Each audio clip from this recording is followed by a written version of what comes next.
3 years of it, you know.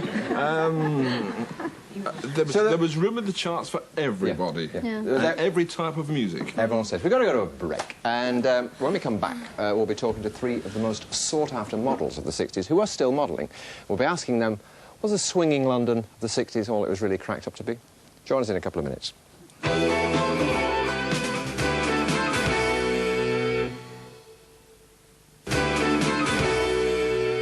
Welcome back. Say hello to Tanya, one of 3 top models we have with us from the 1960s. Hi, everybody. What sort of things were you up to those days? Bombed? You're a bomb girl, weren't you? That's for sure. I was. Yes. I was, yes. I was what is now known as a supermodel, but then was known as a top model. Right through the 60s into the 70s. You worked for the cover of Vogue magazine? Yes. Yes. Yes, all those good things. Was it the swinging era that we're led to believe? Was it for you? Well, we didn't do nearly as much bonking and drug-taking as we're meant to have done. That's for sure. Shucks! Because if we had, we wouldn't have had either the time or the energy to go to work. No. I have to say, I mean, I came down from the north just at the same time as my good friend at the back there, Mr. DLT, and I used to parade up and down the King's Road every Saturday afternoon looking for the swinging 60s. I never found it once, but maybe I was just unlucky. But it was... We were all in studios creating it. Sure. But things, fashion-wise, things changed, didn't they? Yes, yes. But I mean, it was the whole youth revolution.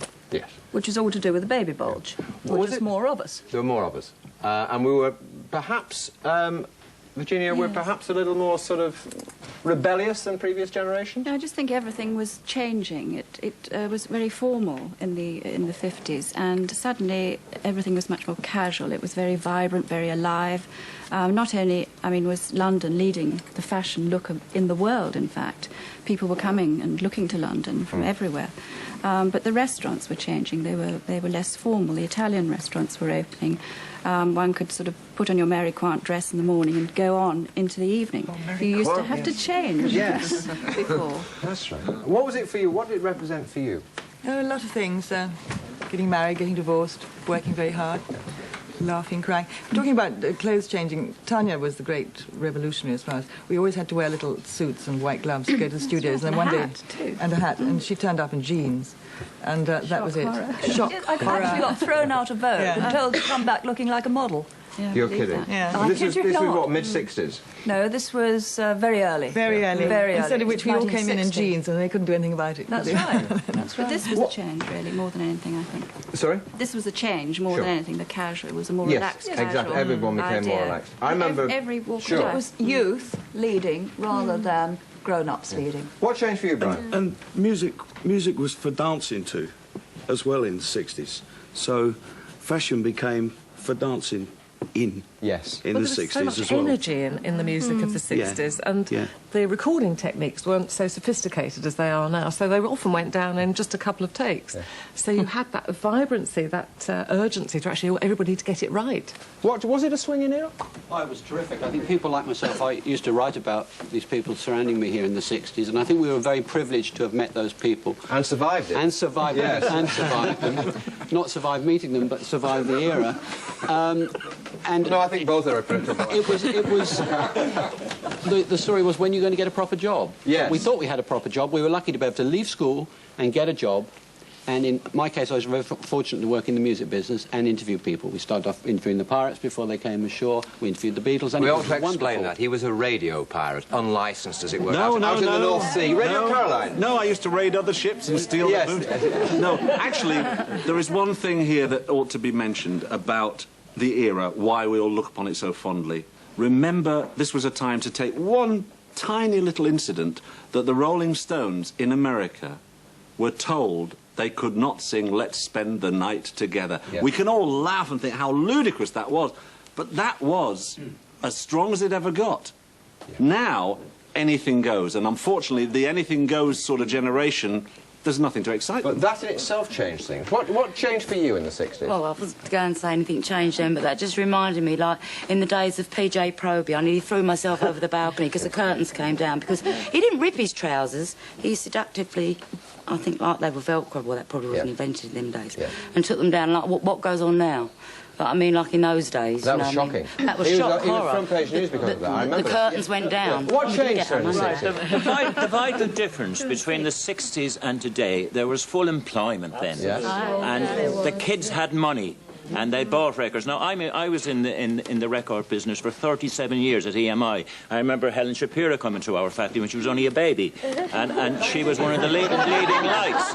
Everybody had money, and employment was full. I was in charge of the EMI section. We're getting records out as quickly as possible. I had to go out in the streets and beg girls to come in to work. At all hours, any hours, and consequently there was plenty of money in those days, and the kids bought their records. Wasn't there an air of wasn't there an air of rebellion too, which was reflected in the music some of the time? A rebellion against authority and what we'd come to deem the norm.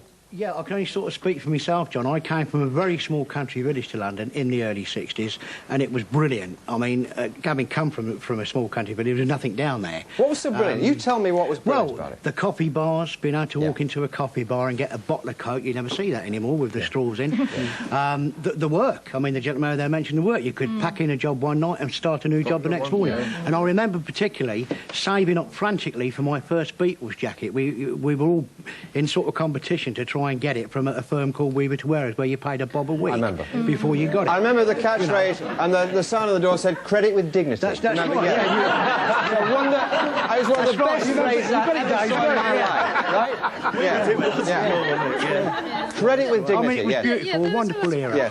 Yes, Helen, what changed? For me, speaking from within the business, because I've been in the business since I was 14, so I don't know what it was like outside, if you know what I mean. Never had a proper job. It's just the business in those days, show business, the record business, was run by usually music publishers, musicians, ex-musicians. It was a much smaller business, like a village.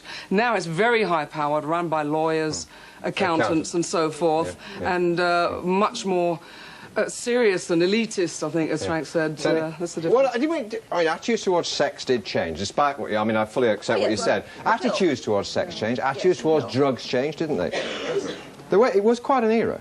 It was a fabulous era, but what I remember most about it was the joy. Since then, the joy has gone. Yeah. I mean, everything now, all of the pop music, everything is all too serious.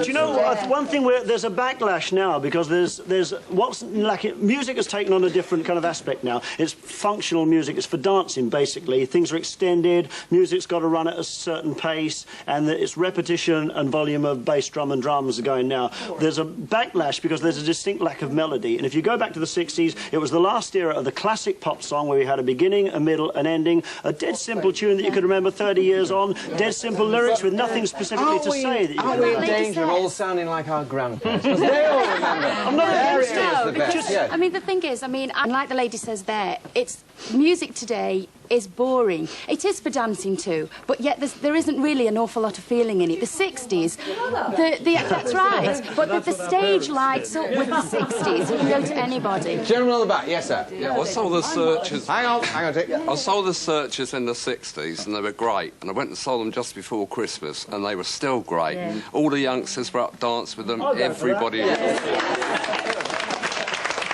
gentleman down there has been waiting a long time. Yeah, so what changed for you? I think a lot of it pertains to the way that people, what you was actually doing in the 60s yourself. I was working in Carnaby Street at the time, and the atmosphere and the buzz that was going on down there all the time. I saw the swinging 60s up front. Yes. And to me, and a lot of it was down with the youngsters. A lot of it was down to the fact they had scooters. They had transport to get around on. Were you a mod? No, you weren't. Yeah, I got a scooter a bit too late. When it's just dying out, I've got a scooter a little bit too late. Yeah. But go on, sorry. No, I think a lot of it is the fact that they were upliftingly mobile because they were a lot younger and they had scooters and it was a cheap form of transport and people got around a lot. I think the scooters were very important. I'm asking him to stand up because here he is. I've still got them in the wardrobe. You wear this... this is yours, isn't it? Yeah, that's right. I mean, why do you wear it? Well, basically, I like the style of it. I actually bought this one yesterday because you can still get this sort of gear down Carnaby Street. I know, I wear it all the time, yeah. Well, I do. I've got, like, loads of suits and stuff, and there's a lot of people, you know, in reply to what somebody said over that side, there's a lot of people, as a backlash to what the music is happening in the charts today, there's like mod rallies and all sorts of scooter rallies and sort of things going on now, where thousands of people go to get a good time, you know? Lady on the back, yes. What changed in the era for you? I was going to point back to the music again. No one's talking about the change. OK, go on, talk about the music. Yep. Twist and Shout was released in '63 when I was born. As a DJ, 30 years on, Shaka Demus and Plies released the very same track and it got to #1, which proves in music business the 60s is still alive and kicking in the 90s because they're bringing back the 60s sounds. A diva, respect, comes from Otis Redding, etc. Gentleman on the back, yes, sir. Well, I feel very strongly that I was born 10 years